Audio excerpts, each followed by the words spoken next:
Hi guys guys അപ്പം ഇന്നത്തെ ഡേൻ്റെ special നിങ്ങൾക്ക് ആർക്കെങ്കിലും അറിയും. ഇന്നാണ് നമ്മുടെ വേൾഡ് മ്യൂസിക് ഡേ. അപ്പം നിങ്ങൾക്ക് എല്ലാവർക്കും വേണ്ടിയിട്ട് ഞാൻ പാട്ട് പാടാൻ വേണ്ടി പോകുന്നു കേട്ടോ.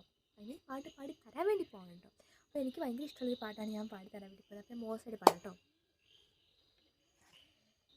കിളി വന്നു കുഞ്ചിയ ജാലകവാതിൽ കളിയായി ചാരിയതാര്, മുടിയിഴ കൂതിയ കാറ്റിൻ മൊഴിയിൽ മധുവായി മാറിയതാര്, അവളുടെ മിഴിയിൽ കരിമഷിയാലെ കനവുകളെഴുതിയതാര്, നിലവുകളെഴുതിയതാര്, അവളെ തരഹിതയാക്കിയതാര്, വര